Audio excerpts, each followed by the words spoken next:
আমি তো ভালো নেই কয়েকদিন ধরে। তোমরা দেখতেই পাচ্ছ কয়েকদিন ধরে আমি ব্লগ আপলোড দিতে পারছি না। এই ছেলেটা আমার জন্য অনেক করে। সেটা আমি মুখে ভাষা দিয়ে ওয়ার্ড দিয়ে আমি বোঝাতে পারবো না এই ছেলেটা আমার জন্য কতটা করে। 3-4 দিন ধরে ভালো করে চুল পর্যন্ত আঁচড়াচ্ছি না। দেখো, তোমাদের সাথে কথা বলতে বলতে এখন তোমাদেরকে শেয়ার করি, বৃষ্টিও শুরু হয়ে গেছিল। Hello guys, welcome back to my YouTube channel. কেমন আছো তোমরা? আমি তো ভালো নেই কয়েকদিন ধরে। তোমরা দেখতেই পাচ্ছ কয়েকদিন ধরে আমি ব্লগ আপলোড দিতে পারছি না। তার একটাই রিজন, আমার শরীরটা কয়েকদিন ধরে একদমই ভালো যাচ্ছে না। তোমাদেরকে আমি ইনফরমেশনটা দেওয়ার জন্য ইউটিউবে পোস্টও করেছিলাম, জানি না কারা কারা দেখেছো, কিন্তু তাও তোমাদের সাথে আরও শেয়ার করছি। আমি 3-4 দিন ধরেই আমার প্রচণ্ড জ্বর, সর্দি, মাথা ব্যথা, কাশি, গ্যাস্ট্রিকের প্রবলেম তো ছিলই আগের থেকে। এই গরমে আমার শরীরটা এত খারাপ করে দিয়েছিল যে আমি বিছানা থেকে উঠতে পারছি না, ব্লগ তো দূরের কথা। তো শরীরটা একদমই খারাপ হয়ে গেছে। আমি ঠিকমতো কথাও বলতে পারছি না। এখন যে ভয়েস ওভার দিচ্ছি তাও অনেক কষ্ট করে দিচ্ছি, কারণ আমার এত গলা ব্যথা, আমার অনেক প্রবলেম হচ্ছে কয়েকটা দিন ধরে। আমি আগে সুস্থ হই ভালোভাবে, তারপরে তোমাদের সাথে আবার কন্টিনিউয়াসলি ব্লগ দিব। তো এটা হচ্ছে রীতিমতো কালকের ব্লগ, মানে শুক্রবারের ব্লগ। আমি গিয়েছিলাম কলেজে আমার হাজব্যান্ডের সাথে, কারণ আমার অ্যাডমিশন ছিল কলেজে 3rd সেমিস্টারের। তো অ্যাডমিশনের জন্যই কলেজে যাওয়া, না হলে আমি হসপিটালে ভর্তি থাকতাম। যদি অ্যাডমিট হতাম হসপিটালে তাহলে হয়তো এই অ্যাডমিশনে আসা হতো না, সেজন্য আমি হসপিটালে ভর্তি হয়নি। আমার হাজব্যান্ড বারবার বলছিল হসপিটালে নিয়ে যাবে, কিন্তু আমি যেহেতু নিজেকে প্রমিস করেছিলাম যে না, প্রত্যেক বছর যেহেতু হসপিটালে আমি এই সময় অ্যাডমিট থাকি, তো এবার আমি নিজেকে স্ট্রং রাখবো, যাব না। কিন্তু হচ্ছে না সেটা, তবুও আমি নিজেকে প্রমিস করেছি যাব না হসপিটালে। আর এদিকে অ্যাডমিশনও ছিল, যদি হসপিটালে অ্যাডমিট থাকি অ্যাডমিশনটা কি করে হবে।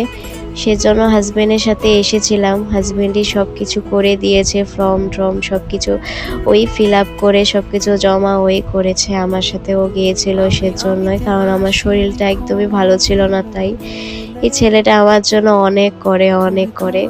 সেটা আমি মুখে ভাষা দিয়ে ওয়ার্ড দিয়ে আমি বোঝাতে পারবো না এই ছেলেটা আমার জন্য কতটা করে।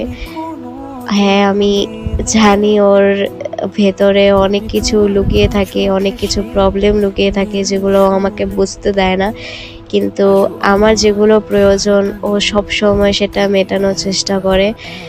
আর আমার এই জিনিসগুলোই ওর মধ্যে সবসময় ভালো লাগে।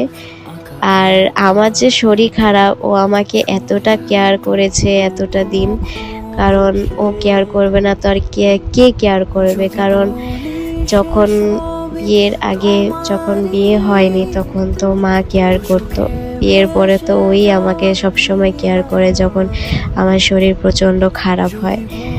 তো এখন আমাদের অ্যাডমিশন কমপ্লিটও হয়ে গেছিলো। আমরা গিয়েছিলাম ওই 1:30-2টোর দিকে কলেজে, 3:30টার মধ্যে কমপ্লিট করে চলে এসেছিলাম। অনেক লেট হতো অ্যাডমিশনে, কারণ সবারই লেট হচ্ছিল, 6টা বেজে যাচ্ছিল, কিন্তু আমরা 3:30টার মধ্যে ঘরে এসে পড়েছিলাম। কারণ ও যেহেতু চেনা জানা সব কিছু, কলেজের যারা অফিসের মানুষগুলো বসেছিল সব চেনা জানা, সেজন্য তাড়াতাড়ি হয়ে গেছিলো। আমি না ঘর থেকে কিছুই খেয়ে যাইনি, কারণ আমি কয়েকদিন ধরে ভাতও খাচ্ছি না ঠিক মতো। সেজন্য ও আমাকে যত পারছে ওআরএস আর কুশালের রস এগুলোই খাইয়ে রাখছে, কারণ আমি যেহেতু ভাতই খেতে পারছি না, শুধু বমি হয়ে যাচ্ছে, খেতেই পারছিলাম না কিছু। ওষুধটা তো খাওয়ার জন্য কিছু খেয়ে নিতে হবে, সেজন্য আমাকে এগুলোই খাওয়াচ্ছিল। কুশালের রস খেয়েছিলাম বাইরে গিয়ে, আর সারাদিন তো ওআরএস খাই। কলেজে গিয়েও ওআরএস খেয়েছি, তোমাদের সাথে সেটা শেয়ার করেছি, কারণ কলেজে গিয়েও শরীরটা খুব খারাপ লাগছিল। আমি যেতেই চাইছিলাম না, কিন্তু আমি না গেলে হবে না, সেজন্য আমাকে যেতে হতো। সেজন্য ও আমাকে নিয়ে গেছিল, আর ও সাথে ছিল বলেই আমি গিয়েছি, না হলে আমার যাওয়ার শক্তিটুকু ছিল না, কারণ আমি বিছানা থেকে উঠতে পারছিলাম না।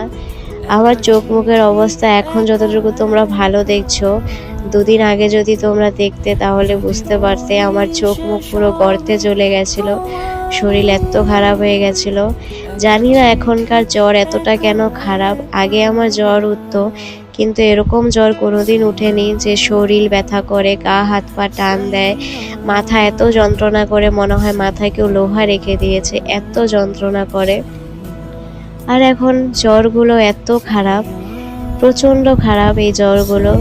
কারণ জ্বরের জন্য শরীর খুব ব্যথা হয়ে যায়, বিছানা থেকে ওঠা যায় না। আর এই যে এখন আমি কলেজ থেকে এসে আবার শুয়ে পড়েছিলাম, কারণ আমার শরীর দিচ্ছিল না, আমার শরীর শুধু টান মারে, জানি না কেন। শরীর টান মারা বলতে শরীর শুধু ঝিনঝিন ঝিনঝিন করতে থাকে, শরীর ব্যথা করে খুব, এজন্য শুয়ে পড়েছিলাম। তারপরে যে মুখ টুক ধুয়ে আসলাম, মুখটা মুছছি ভালো করে। আমি যদি জলও হাত দিই তাও মনে হয় যে জ্বর এসে যাচ্ছে। আর জ্বরটা আমার এরকম টাইপের উঠেছে, জ্বরটা অল্প কমে তো আবার একটু পরে আবার উঠে যায়। এই যে এখন যে তোমাদের সাথে আমি ভয়েস ওভারটা দিচ্ছি, এখন আমি দুপুর টাইম, এখন আমি ঠিক আছি, কিন্তু 1 ঘন্টা 2 ঘন্টা পরে আমি আবার আমার আবার জ্বর উঠে যাবে, এমন টাইপের জ্বর হয়েছে আমার। জানি না এরকমটা হঠাৎ করে আমার কেন হলো। হয়তো এটার জন্য হয়েছে কারণ এতটা গরম পড়েছিল, আমি দিনে 3-4 বার করে স্নান করছিলাম। দিনে তো করছিলামই, রাতেও করছিলাম, তোমাদের সাথে শেয়ার করতামই যে আমি স্নান করে আসলাম। রাতে 11টা না, 11:30 না, 12টার দিকেও আমি স্নান করে আসতাম গরমের জন্য। হয়তো সেই জন্যই বুকে ঠান্ডাটা একদম বসে গেছে। তার ওপর পাকা মতে সব সময় আমি শুয়ে থাকতাম, সেজন্য আমার ঠান্ডাটা এত খারাপভাবে লেগেছে। আর এই যে দেখতে পাচ্ছ আমি চুল আঁচড়াচ্ছি, কারণ আমি 3-4 দিন ধরে ভালো করে চুল পর্যন্ত আঁচড়াচ্ছি না, কারণ শরীরটা এত খারাপ হয়েছিল যে আমি বিছানা থেকে উঠতে পারছিলাম না। বিছানা থেকে উঠে যে আমি একটু ওষুধটা খাবো সেটাও আমি পারছিলাম না, কারণ শরীর এত ব্যথা, মাথা যন্ত্রণা এত করছিল, মাথা এত ঘুরছিল যে আমি কিছুই করতে পারছিলাম না। যেখানে আমার হাজবেন্ড কাজে যখন যায়, সারাদিনে একবার করে ঘরে আসে, আবার রাত্রে আসে। সেখানে আমার হাজবেন্ড আমাকে দেখার জন্য 5-6 বার করে কাজের থেকে আসছিল। কাজে তো যেতেই হবে, কাজ বন্ধ করে তো ঘরে থাকতে পারবে না। তাও ও বারবার করে বাড়িতে আসছিল, আমাকে উঠিয়ে খাওয়াচ্ছিল ওষুধ, কারণ ওষুধ না খেলে কিভাবে ঠিক হবে। কিন্তু জানি না ওষুধ খেয়েও আমার ঠিক হচ্ছিল না। আমার কাশিটা সেরকম ছিল না 2 দিন ধরে, কিন্তু জ্বরটা একটু যখন কমলো তখন দেখলাম কাশিও স্টার্ট হয়ে গেছে। শরীরটা হঠাৎ করে এমন কেন হলো আমি জানি না, কারণ কয়েকদিন আগে পর্যন্ত আমি ঠিক ছিলাম। তোমাদের সাথে আমি ব্লগও শেয়ার করেছিলাম যে আমার মাসি এসেছিলো, কি সুন্দর করে আমি ব্লগ করেছি, মাসির সাথে ঘুরতে গেলাম, শপিং করলাম, তোমাদের সাথে সবটাই আমি শেয়ার করেছি। তারপরেই কেন জানি না আমার শরীরটা এত খারাপ করে দিল যে আমার বিছানা থেকেই ওঠা পসিবল হচ্ছিল না। তোমাদের সাথে কয়েকদিন ধরে ব্লগও শেয়ার করতে পারছি না, এটার জন্য। আমার শরীরটা ঠিক হোক, তারপর তোমাদের সাথে আবার কন্টিনিউয়াসলি আমি ব্লগ শেয়ার করব। যেরকমভাবে আমার শরীরটা খারাপ হয়েছে এমনভাবে আমি কোনো দিনই ভালোভাবে ব্লগ করতে পারবো না। আর আমি চাই হাসি মুখে ব্লগ করতে, এভাবে শরীর খারাপ বেমার নিয়ে মন খারাপ করে শরীর খারাপ করে আমি ব্লগ কখনোই করতে চাই না। তোমরা এর আগেও দেখেছো, তোমাদের সাথে এর আগেও আমি শেয়ার করেছি আমার যতবার শরীর খারাপ হয়েছে, গ্যাস্ট্রিকের প্রবলেম হয়েছে, আমি তোমাদের সাথে সবসময় হাসি মুখেই কথা বলেছি। কিন্তু এই প্রথমবারই আমার শরীর এতটা খারাপ হয়েছে যে আমি ব্লগ পর্যন্ত আপলোড করতে পারছি না। তাহলে তোমরা ভেবে নাও আমার শরীরটা কতটা খারাপ হয়েছে। আমি সহজে ভেঙে পড়ি না, আমি অনেক স্ট্রং থাকি, কিন্তু এবার আমার স্ট্রং থাকার কোনো কারণই নেই। ভাত খেতে পারছি না কয়েকদিন ধরে, সেজন্য ভালো করে ওষুধগুলো খেতে পারছি না, কারণ ভাত না খেলে ওষুধগুলো কাজও দেবে না। ভাত খেতে পারছি না এটার জন্য, কারণ আমার বমি হয়ে যাচ্ছে, যাই খাচ্ছি বমি হয়ে যাচ্ছে। এর জন্য 2-3টে করে বিস্কুট খাই আর ওষুধ খাই, কারণ ভাত তো খাওয়াই হচ্ছে না। সেই রাতেবেলা আমার হাজবেন্ড এসে জোর করে আমাকে ভাত খাওয়ায়, কারণ সারাদিন এত গরম থাকে, তার মধ্যে শরীরে জ্বর থাকে, মাথা ব্যথা থাকে, যে ভাতই খেতে ইচ্ছে করে না। দেখো তোমাদের সাথে কথা বলতে বলতে এখন তোমাদেরকে শেয়ার করি, বৃষ্টিও শুরু হয়ে গেছিল। এমনি সময় যখন আমার শরীর ভালো থাকে, যখন অনেক গরম দেয়, তখন আমি রীতিমতো স্নান করি গরমের জন্য। তখন কিন্তু বৃষ্টি পড়ে না। আর এখন আমার জ্বর, সর্দি, গা এমনি ঠান্ডা। আমার কিন্তু গরম লাগছে না অতটা। সাধারণ মানুষের যেরকম গরম লাগছে এখন আপাতত, আমার কিন্তু ওরকম গরম লাগছে না। গা কাঁপুনি দিয়ে ওঠে, ঠান্ডা লাগে জ্বরের জন্য। এমন টাইমে বৃষ্টি পড়া শুরু হয়েছে, তাহলে মনটা কেমন খারাপ হয়। এই বৃষ্টির জন্য, ঠান্ডা ওয়েদারের জন্য আমার শরীর আরও খারাপ হয়ে গেছে। এখন যে তোমাদের সাথে কথা বলছি, আমি এখন জানি না কতটুকু টাইম অবধি আমি এখন ঠিক থাকবো। কারণ আমি জানি 1 ঘন্টা 2 ঘন্টা পর আমার আবার জ্বর উঠে যাবে, সেই খারাপভাবে।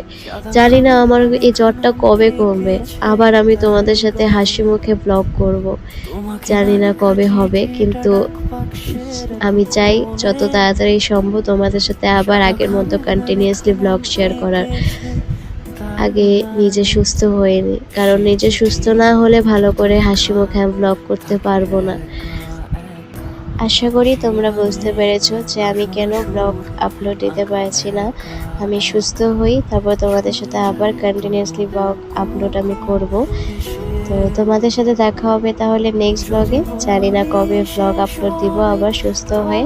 ততক্ষণের জন্য তোমাদেরকে টাটা। আর তোমরা প্লিজ একটা লাইক, শেয়ার অ্যান্ড সাবস্ক্রাইব করে দাও। চলো টাটা।